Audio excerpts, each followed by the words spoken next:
अखण्डमण्डलाकारं व्याप्तं येन चराचरं तत्पदं दर्शितं येन तस्मै श्रीगुरवे नमः। हरि ओम नमो भगवते Shri रामकृष्णाय। Welcome to the weekly class on Holy Mother Sri Sarada Devi. Readings and reflections. Page 115.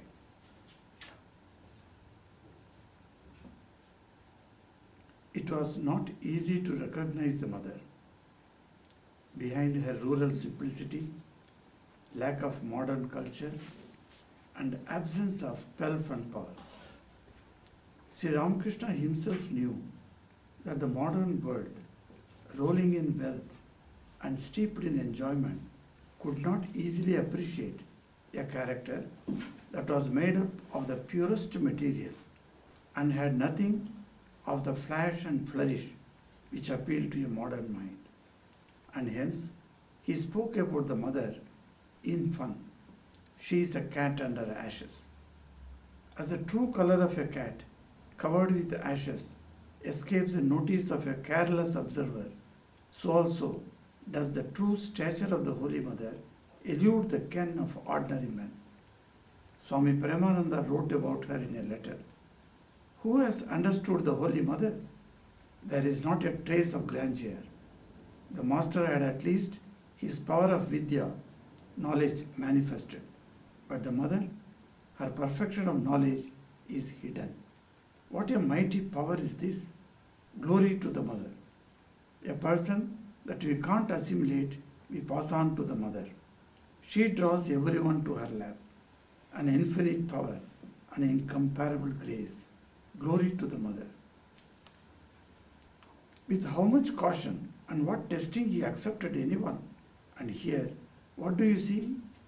Here, at the Mother's place, wonderful, wonderful. She grants shelter to everyone, eats food from the hands of almost anyone, and all is digested. Mother, Mother, victory unto the Mother. And the world-renowned Swami Vivekananda wrote, Brother, I shall demonstrate the worship of the living Durga, and then shall my name be true. Brother, I tell you, I am a fanatic in this matter. Of Ramakrishna Paramahamsa, you may assert that he was God, man, or whatever you like. But fie on him who is not devoted to the Mother. When we read such invaluable appreciation, our pen suddenly stops, and in bewilderment we ask ourselves, are we not engaged in a task entirely beyond us? And yet once we are in it, we have to proceed with the Mother's grace as our only strength. Before proclaiming the divinity of the Holy Mother at Dakshineswar, the Master hinted at it at Kamarpukur, though the uneducated and uncultured village woman did not perhaps comprehend her greatness. The Mother was then a mere girl of 14. When the Master talked to the village women of higher things, the Mother often fell asleep. The others then tried to wake her up and said, what a pity, she misses these fine things. She has fallen asleep. But the Master said, no, my dear, no. Don't awaken her. Don't think she is asleep without reason. If she hears these things, she will fly headlong away. The women later reported this to the Mother. The Master alone knew what he exactly meant by those words. Probably he wanted to convey the idea that the Mother's mind had such an innate repugnance for this world and was ever so attracted towards transcendental verities that if she became engulfed in such high thoughts before an adequate environment was ready for the divine part she was destined to play, the very purpose of her birth in this world of affairs would be frustrated. Howsoever that might have been, this much will suffice for the present as an introduction to the comprehension of her divinity.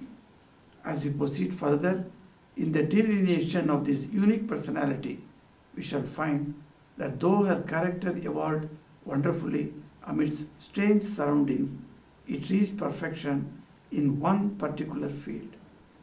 Though she was divine, the world has seen in her an all-loving mother. This is a very important phenomenon in human history. In the Sri Ramapurva Tapani Upanishad, verse 7, it is said, "For fulfilling the purpose of the aspirants, the formless Brahman assumes forms." In the Gita, Sri Krishna declares, "In whatsoever way men approach me, even so I reward them." And in the Chandi, 12th chapter, 35th verse, the Rishi says, "O king, that divine mother, though birthless, yet manifests herself again and again for the protection of the world." And hence, from time immemorial, men, particularly Indians, have been worshipping her in diverse symbols and images. Her hymns and songs too are innumerable. She is with us under various guises and in multifarious forms. She bestows wealth and wisdom. She removes ailments and grants health. And she affords us protection and kills our enemies. When pleased, she grants faith, devotion, and even emancipation. But when offended, she liquidates the sin and the sinner. We have been adoring her from time of yore in her aspects as women, as sources of inspiration, as divinity, or as mothers. Drawn by the devotion of mortals, she comes down now and again. We meet her in the person of a Sati, Sita, Radha, or Andal. There is a note for Andal. Sati and Sita were consorts of Shiva and Ramachandra respectively, and both of them were noted for their unparalleled devotion to their husbands. Bhudevi, consort of Vishnu, incarnated in South India as Andal or Kodai, illustrating the Madhura Bhava, looking upon God as one's Nayaka or husband. A pathetic cry from a helpless child, like the poet mystic Ram Prasad, makes her leave the heavenly throne and come down as a small girl to help the devotee in mending his dilapidated fence. In the forms of daughters and mothers, she consoles her devotees in their trials and tribulations. Men have thus established the sweetest of relationship with the transcendental entity. And yet, the Devi still remained in her lofty aloofness as ever. In spite of brief appearances for granting the desires of particular devotees or her descent with the Lord as Sita or Radha, she did not incarnate fully as the universal mother for bringing about a world regeneration through her personal endeavor. In the life of the Holy Mother, we arrive at the culmination of this line of descent. The deity here is fully recognized as a living human personality, receiving the worship of Sri Ramakrishna and being identified by him with Mother Kali in the temple and his mother Chandramani Devi in the Naval. Why did man want the Devi in this particular form, and why did she grant the prayer? We have stated that unless the Devi incarnated as the mother, there would ever have remained a gap in the spiritual world. Man comprehends higher and newer truths in terms of what he already knows. The mother holds the child in a room and suckles it after its birth. On opening the eyes, the child finds the mother as a sure and the most unique source of all affection, nourishment, happiness, beauty, and security. In the field of spiritual striving too, the aspirant wants to visualize the deity as the embodiment par excellence of all those fine human relationships. Sri Ramakrishna said, the attitude of looking on God as mother is the highest form of spiritual discipline. Swami Vivekananda eulogies motherly love thus. The position of the mother is the highest in the world, as it is the one place in which to learn and exercise the greatest unselfishness. The love of God is the only love that is higher than a mother's love. All other love is lower. The complete words of Swami Vivekananda. If it is the aim of the aspirant to merge the sense of I and mine in the universal ego of the deity and to taste the bliss of consciousness through unquestioning dependence and refuge in that one reality, then in the motherhood of the deity lies the guarantee for such a consummation. Through the different attitudes of quietude, service, and sonship to God, we do, of course, get an increasingly greater degree of intimacy with Him. But the absolute self-absorption of the unquestioning child perhaps transcends even this. And the aspirant wants that the Lord should, through His mercy, forgive all his weakness and inability and draw him to his lap with the fullest affection. He wants to be assured of his future by visualizing in the face of his deity this dear and dependable smile of affection. From childhood, he is used to this kind of assurance. Why should he be deprived of this in the field of spiritual advance? The selfless Guru, out of his compassion, imparts to the disciple the knowledge of higher things, whereby he can withdraw his mind from the enjoyment of worldly things. The infinitely glorious deity, endowed with the best of all qualities and transcending the lapses and limitations of life, holds before the aspirant an unsurpassable ideal whereby he is inspired and energized to attain that state. The ever-loving and ever-smiling mother melts the heart of the child with a touch of affection, wipes away from his mind all traces of past failures and dejection, and exerts an irresistible pull whereby he gets dissolved in an ocean of bliss and freedom from cares. Furthermore, in this transparently pure attitude of the aspirant, there is no room for any bad thought, and there is no touch of selfishness and meaningless emotionalism. This figure of the mother, shining in her self-collected poise and compassion, is absolutely without a parallel. The aspirant, sitting fearlessly in her lap or holding on to her apron, can easily get across this wilderness of the world. God's incarnation as mother was necessary for fulfilling these needs. And above all, it was necessary for the deity to come down as the Holy Mother so that the present sensuous and materially minded world might be raised to a higher state of aspiration and experience. Humanity is therefore fortunate today in having this living and life-transforming motherhood in a concrete form and in intimate touch with all the ramifications of life.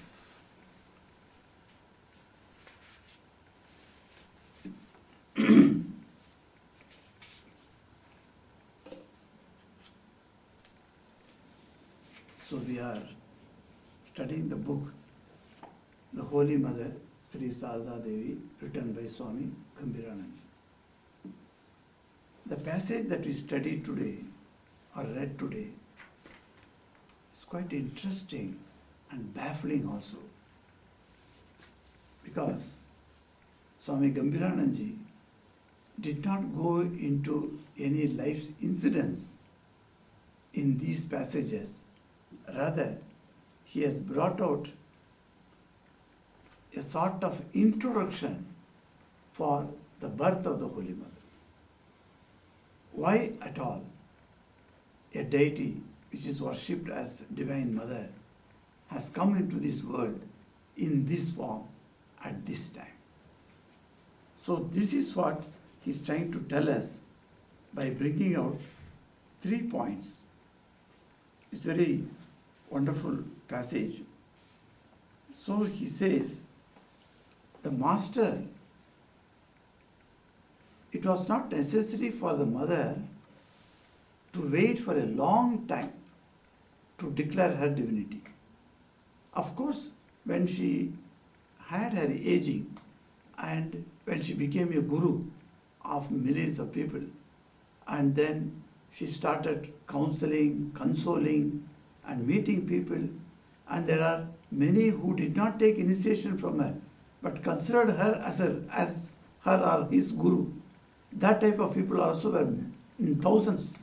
So when so many people were approaching Mother in this form as a guide in their spiritual lives, so her divinity was expressed, manifested later on. Like that, we should not fall into that type of impression. So the author, Swami Gambhiranandaji, brings out that when she was very young, at that moment itself, Sri Ramakrishna had proclaimed to the world about her divinity. When people have not yet grasped the divinity of the Mother, that is the little Sarada. So the little Saru was such a little girl, was only 14-year-old girl. She was already married to Sri Ramakrishna.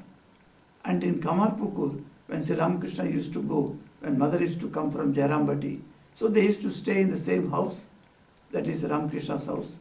And they all used to see how Ramakrishna used to go into trance and how he used to get into ecstasy mood and how he would speak about Lord only godly thoughts. At that time, this little girl also is sitting because her husband is talking and all the village women have come to hear what Ramakrishna is going to say. Already Ramakrishna has become very famous, and initially he was known in these villages, Kamarpukur, Jairambati and Hooghly and those places. He was known as a madcap. He has gone, his mind is gone out of order. That is what they heard. So Holy Mother had to test this. People are talking like this about my husband. What is this? She used to go for taking water from the pond. At that time, the other girls of the village, they all used to make fun of her, indirectly. Others' husbands are normal and her husband is abnormal. This is what they used to make fun of her. And hearing all these things, she was very much worried. Is my husband really mad? She wanted to confirm. And she did not go by the opinions of others. She wanted to see for herself and confirm. And she went. And when she came to Dakshineswar, we know that how Master received her, and he was absolutely a normal person she found there. Yes, he was mad after God, and for godly thoughts he would go into samadhi. All these things she also did not know at that time.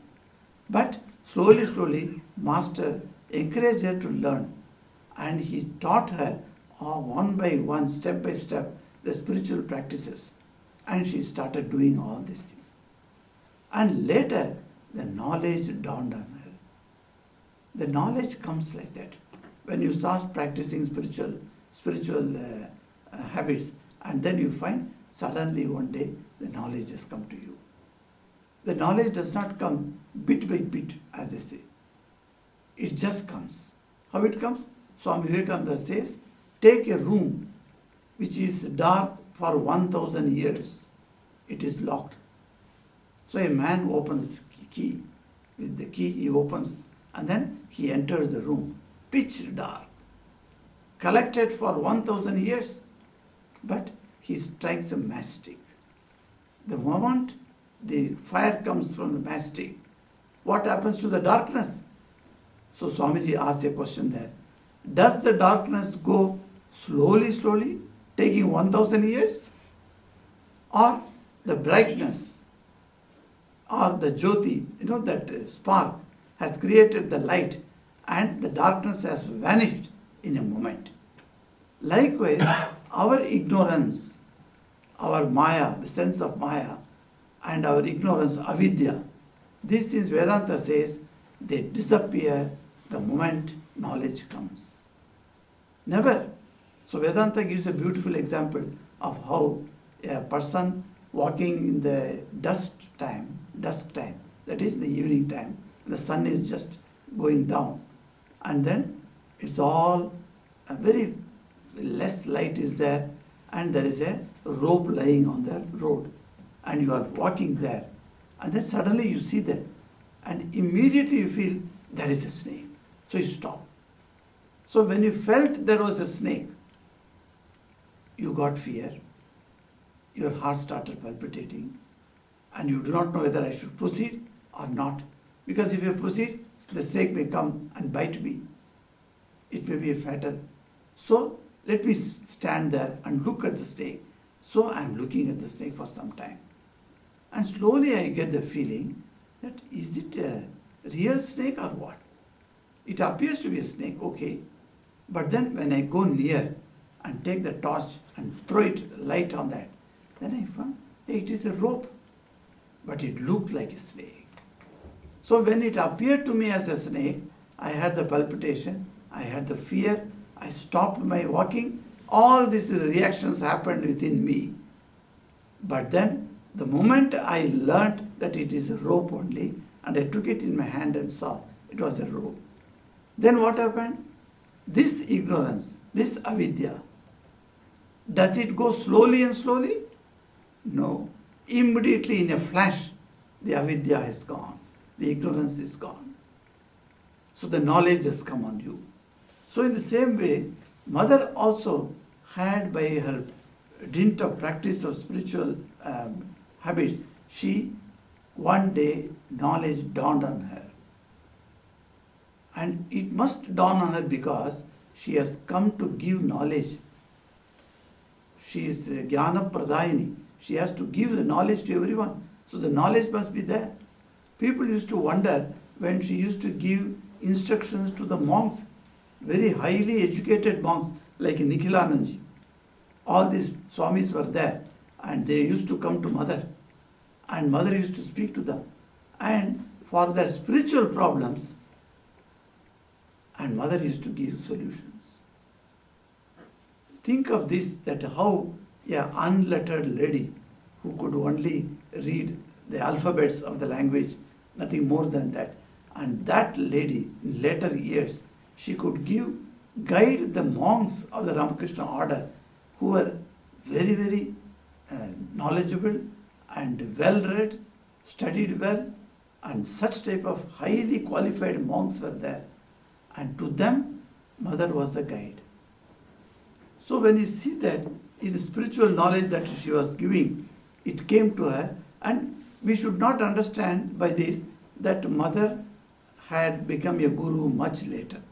No, this knowledge was inherent in her. So a 14-year-old girl was sitting in front of Ramakrishna at Kamarpukur or at Jairambati and listening to the godly words of Ramakrishna, goes into sleep.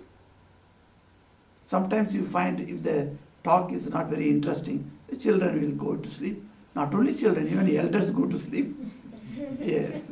So in South Africa, when I used to speak to the audience, large audiences, I used to say how people go to sleep. And I used to say that please do not go to sleep because I will be punished by God. Then all people used to look at me. Why God should punish you if I sleep? You are speaking, you are doing your duty, do it. I am sleeping nicely and there's a beautiful hall, it's an air-conditioned hall and everything is comfortable. And let me sleep. So why you should be punished? Then I used to tell the story of the Baptist John, the pastor John, and a driver, Joe. Now this driver Joe is a driver of a taxi. In South Africa, taxis have got a very wonderful name. And some people say they have got notoriously famous, they say. I do not know what exactly because I have never traveled by such taxis. The taxis are very famous for high speed driving. So they take over, they or overtake all the other vehicles in the road and they go in high speed. And what happened to them is, so the driver Joe was driving and he went on a high speed. And then the passengers all got down one by one. There was one passenger, that was the Pastor John. Now Pastor John is sitting there nicely, quietly, and since he travels by the taxi very often, he and driver Joe, they are very friendly. So Pastor was talking to him, as we all talk to the drivers. So he was talking, and he went, because only one passenger was there, that Pastor. So he went on such a high neck speed and met with an accident. And Pastor John as well as driver Joe, both of them died. Now you see, both of them went to the pearly gates of the heaven where Peter is standing there. Now Peter will allow them one by one, after inquiring everything and getting the instruction from God. So in the queue they were all standing. These two fellows were standing and they were looking at what is happening to the earlier fellow. So the order comes, Peter is reading out, you have to go to heaven, go. You have to go to hell, go. Like that he is separating the people. So when this driver Joe was standing in front of the pastor, and Peter said, oh, driver Joe, come. God loves you so much, you are going to heaven. So he was sent to heaven with a golden staff in his hand. He said, take this and go to heaven. And then now pastor is thinking, driver Joe, how many people, how many accidents he made, how many people he had killed earlier. And this fellow is going to heaven. And I have been always preaching the God's name. So there must be some superior heaven, I think, where I will be taken. So he's waiting for his turn. And then Peter says, oh, you are Pastor John. You have to go to hell. He said, what? I have to go to hell? He said, please ask God what mistake I did. I have been all along practicing His name and I have been propagating His name only in the church. Why should I go to hell? He said, look, God has told me secretly, I am telling you why you are going to hell. Because when John used to drive that breakneck speed, people used to chant the name of God, holding their breath, and they are thinking of God, and by that way they have been, Joe was the instrument for the people to think of God. But what happened to you? You are the pastor and you are giving lectures and people are sleeping. They are not thinking of God. So you are to be punished. Go to hell, like that. So sleeping is a great troublesome. So when I see people sleep in my talk, I tell this story and say, don't please sleep, otherwise I have to go to hell. Okay. Now this poor girl, this Sarada, 14-year-old, she slept away. Now okay, but then other ladies who are looking at her and they are not happy. Though she is a wedded wife and she herself is sleeping, then others also will sleep, you see. So they are going and telling Sada, hey, get up. Or you see, your Thakur is talking something, you must listen to that. And Thakur is to come to her rescue. Said, no, don't disturb her. Let her sleep well. What is the reason? Because she is a so small girl, let her sleep like that, he told? No. He says later. And people used to pity on Sarada. What a pity, she misses such fine things of Master. But Master knew exactly what to say. He told, no, don't awaken her. And exact words of the Master, you see, he says, don't think she is asleep without reason. There is a reason for her getting into sleep also. And later days, we used to see how mother used to sleep only 2 or 3 hours in a day. She could not sleep further. In the night, the midnight, 2 o'clock, her Sevika suddenly would listen the sound of the mala being turned. You know, when you put that rosary, and the rosary when you turn, it gives chalak, like that, to some sound comes. So the sound was there. So the Sevika goes inside and looks at the mother's room, and mother is sitting under that mosquito net and she is doing japa. So this lady went and asked, Ma, you are doing japa now, you are not sleeping. Said, how can I sleep? She says, how can I sleep? My devotees, my initiated disciples, they have forgotten the mantra. They are not doing japa as I told them. All those sins, they will be affected by their sins. So to relieve them from the sins, for them I am doing the japa. See. And she would spend the night in doing japa for her disciples. Have you heard of any such guru? What a wonderful guru she was. And think of that, the lineage, that we are all blessed to be in that lineage. And how wonderful it is to think even that. And she used to say, Master says, don't awaken her. If she hears these things, she will fly headlong away. What does that mean? It means that if she hears the thoughts of God, like samadhi, etc., at that very moment, her mind will go far, far away from this world. But then, mother is required in this world. She is required for us. And if you take her mother's mind away from this world, how you are going to bring her back later? So let her be with the world so that she can guide us. That's why Master says. So, and the author says very well, Master, probably he wanted to convey the idea that the mother's mind had such an innate repugnance for this world. That means she is not attracted naturally to this world. So when she is not attracted naturally to the world, what will happen to her mind? Her mind will go towards transcendental verities. It's a very beautiful word, verities. So transcendental verities. So this much beyond the five senses, there is one world is there.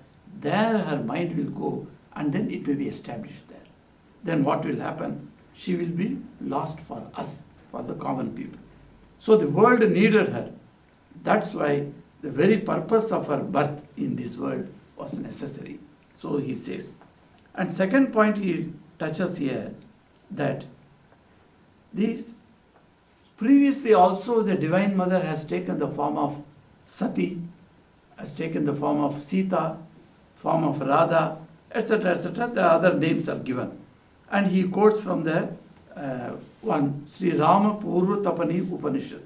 There it says, the Brahman, the formless Brahman, assumes form for the purpose of the aspirants, for the purpose of the devotees. Because devotees want some particular form to grasp. So the formless Brahman comes. So he says, the Divine Mother, though birthless, Divine Mother has got no birth. So in the children's class, sometimes children ask, who is the father of Lord Shiva? What you will answer? If you say, why you cannot answer that Lord Shiva has got a father? Why you cannot say? Because if you answer, then another question will come. Who is the father of that person? So you tell some name. Then the question will come, who is the father of that person? So it will go endlessly. So in logic, this is considered as a wrong thing. So this is not a correct logic. So you have to put somewhere start. So the starting point must be there. What is the starting point? That starting point is God. He had no birth. But he is the starting point. For everything, for other things, he is the starting point. So in Tamil, Tirukkural, the very first stanza of Tirukkural, that Valluvar says very beautifully, Agara Mudala Eluthallam Adi Bhagavan Mudatre Ulagu. That's very two lines only. He says, as the A is the first letter of all the other alphabets, the entire alphabets of the language, you take, say, Sanskrit has got 54 or 51, they say, and English has got 26 alphabets.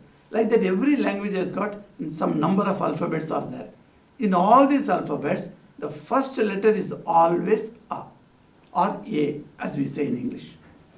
So, likewise, for this vast world, universe, God is the first, he says.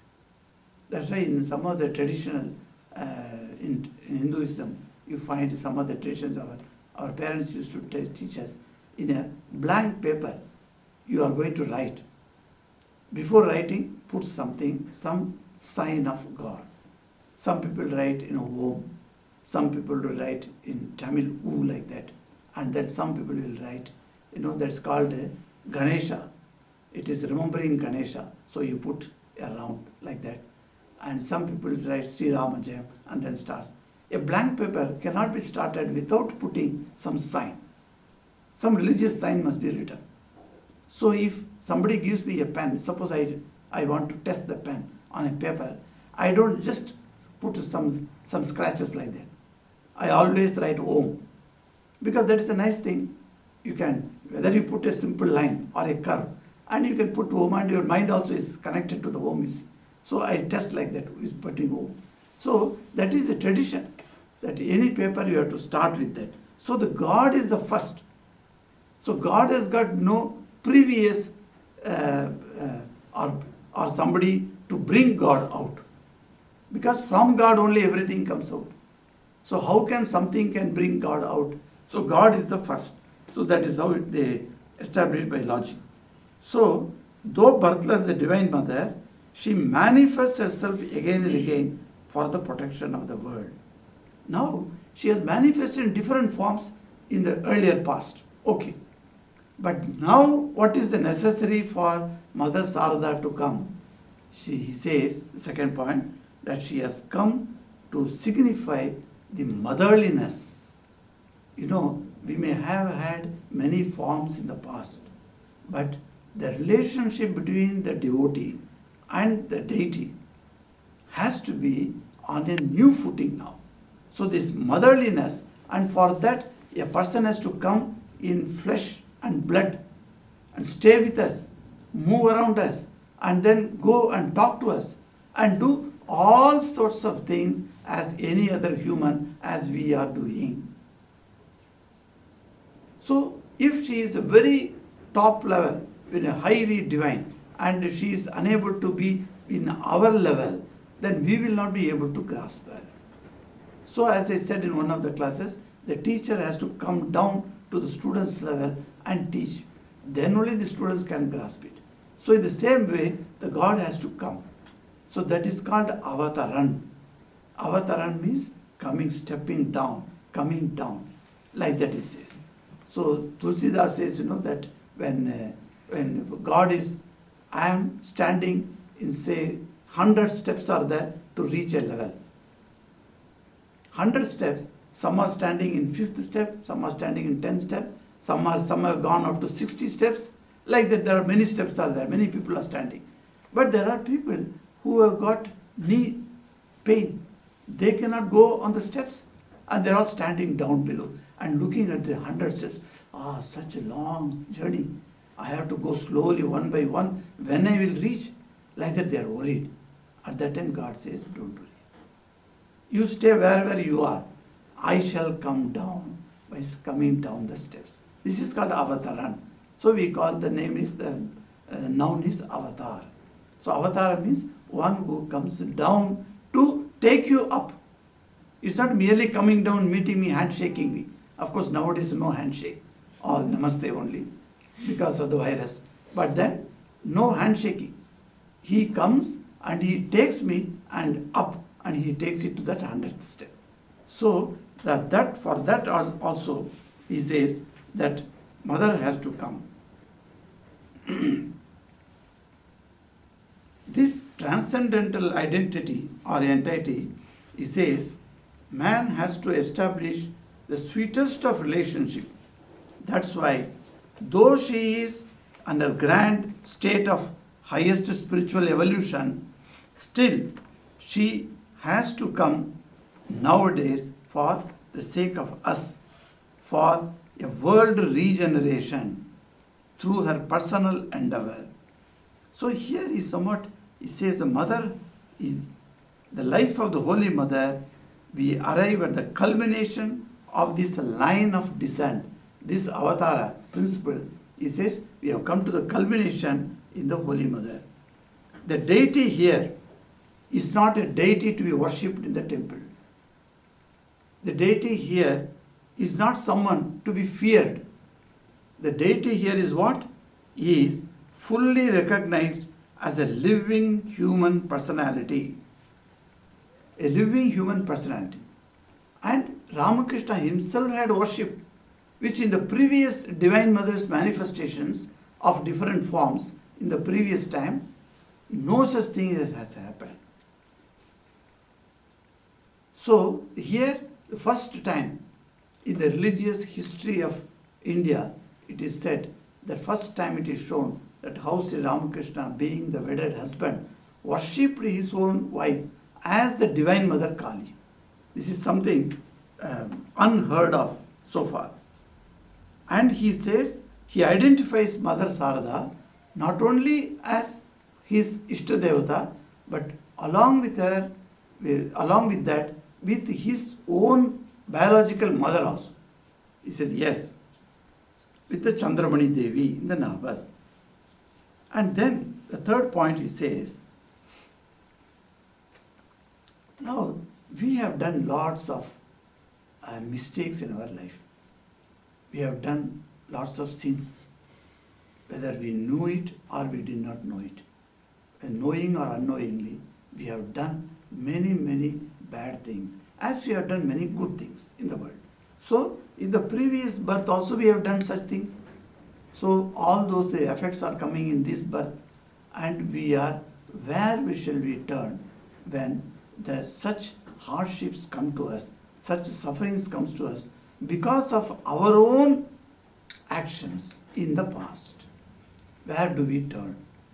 So the author gives here a beautiful way. He says that who is there to forgive all our weakness and to draw us to the lap with fullest affection? Snehena badnasi manosmadiyam doshan aseshan saguni karoshi ahetuna no dayase sadoshan swanke grihitva. How beautifully Avedananji says in Prakritim Paramam.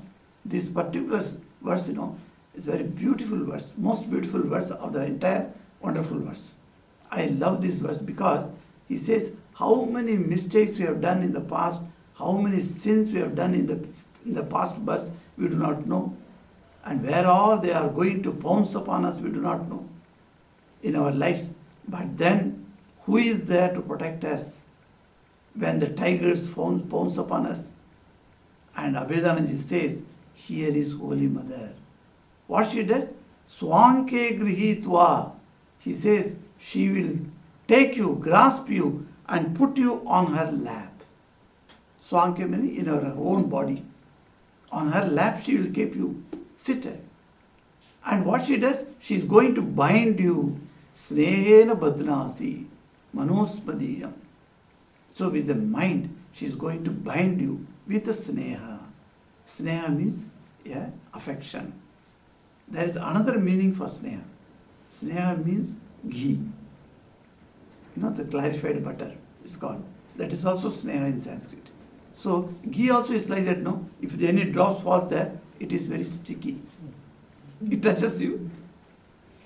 Perhaps that is the reason they gave the sneha. The affection also they gave. The affection touches you. Who can say that I have not been touched by affection?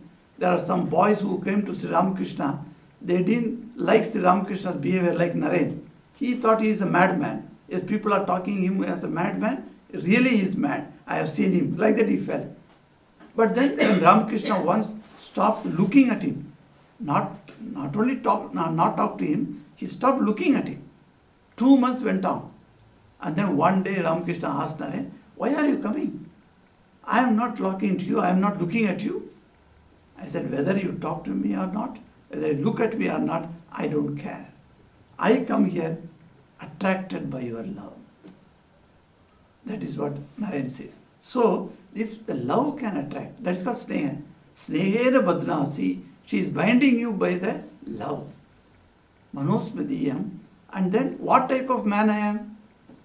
She is keeping me and putting me on her lap. Am I a blessed person? Am I eligible for such a affection? No. Doshan aseshan. Says, I am a man with dosha. Dosha means sins, mistakes, errors, whatever you see. It's called dosha, a imperfection. So doshas, and not 1, 2, 3 I can count. Aseshan, innumerable, unnumbered. That is no number. You cannot say, I have done 100 doshas. No, there are innumerable doshas I have done. Innumerable, aseshan. That means there is no end to the doshas. So many doshas I have done, I cannot even count now. There is endless doshas I have done. And all these doshas, with those imperfections, I am coming to mother. And mother takes me, grasps me, and not only she removes the dosha, she doesn't simply remove that and leaves me at lurch. No. She makes all the doshas perfect. If I have a dosha of anger, when I come to mother, mother makes me perfect by removing the anger and giving me the love. So, saguni karoshi. O mother, thou make me saguni, a good person. I am a bad person. With bad qualities I have come to you. But what you do, you convert me, you transform me into a good person. Saguni karoshi. And then, why you are doing all these things to me? I don't deserve this, but still with so much of endless doshas I have come to you. But still you grasp me and keep me on your lap. What is the reason? Mother doesn't tell the reason. Neither I can understand the reason. So he says, ahetu nano. Ahetu. There is no hetu. Hetu means what? Reason, cause. Hetu means cause. No hetu. Ahetu nano. There is no reason at all. Why? Actually she has come for the deliverance of the jiva. The jiva, we are all jivas. We are going to Holy Mother and she is going to take us up. And that ahetu nano. Daya se sadosha. He says, such daya. That daya has come in her. And that daya has got no reason. You cannot attribute any reason. And she comes and she takes me, makes me sit on her lap and makes me perfect. Saguni karoshi. How beautifully it says. That is the reason the author says that that divine deity that inspired to help us has endowed with the best of all qualities, the glorious devotees, holds before the aspirant an ideal. For that she has come. So the ever-loving and ever-smiling mother melts the heart of the child, the touch of affection. How beautifully it says. All these things from the transcendental, she has come here, she has come to give us. There is no room for any bad thought. That's what he says. Even that if you see Holy Mother's picture and look at her eyes and her feet, if at all any bad thought is in your mind, that will disappear immediately. She cannot allow any bad thought. And aspirant sitting fearlessly in her lap. Suppose in lap there are many children are sitting. You are not getting space in the lap to sit. So Swami Gambhiranji very nicely puts, or holding on to her apron. Because that sari, what do you call this? Achod has come. So you can hold on that and standing that with that. So even that is enough. The figure of the mother is absolutely without a parallel, he says. The aspirant, holding on to her apron, can easily get across this wilderness of this world, this samsara, this bhavasagara. You can go around about this very easily. That's why it was necessary for the deity to come down as the Holy Mother. What a beautifully he describes. These are the 3 points he says that how Mother has come to this world and what is the purpose of her arrival in this world. So if you can keep these 3 ideas in our mind, you can say that whenever we come before Mother and we think of Mother, these ideas will actually make us much more evolved spiritually. Because it is not just for something to ask, I want to come to Mother. Yes, if you want to pass the examination, you can ask her. Okay, I used to tell in Singapore devotees, and some of the devotees to say, Maharaj, our ideal is only Ramakrishna. We understand, okay, Mother is sitting there as a divine personality, that's all. But we don't pray to her. I was surprised. First time I heard this from some devotees there, and he said, you don't pray to Mother? I said, no. Then they asked me, why you are surprised? We don't pray to Mother, we pray only to Sri Ramakrishna. I said, okay, but did you find that Ramakrishna has fulfilled all your desires? Whatever you asked? No, he is a very strict person. That is why Mother is required. So come to Mother here and you ask her. As a mother, she will definitely grant you what Ramakrishna would grant you. So just come to Mother. I used to make them. Slowly, when I started talking about Holy Mother and her glory, and slowly their mind also changed. And they felt very happy. Because when you come to Mother, you feel that happiness, And sometimes when Ramakrishna looks, suppose you look at his eyes, sometimes he is looking at you in a very grave form. He said, what are you thinking now? Like that he is asking. Just leave everything and get your mind up, like that he says. When you look at Mother, Mother says, no. You be where you are and I will protect you. And slowly I will hold your hand and take you in my lap and then take you up. Like that she is telling. So how wonderful this human affection, which we can easily transpose as a spiritual affection to Holy Mother. And for that possibility, the divine transcendental entity, as he says, the author says, has come down in this time as Holy Mother.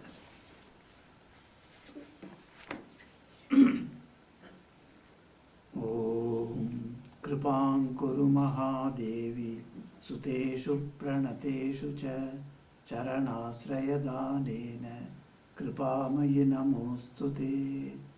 Om Shanti Shanti Shanti Hari Om Tatsat Sri Ramakrishna Arpanamastu.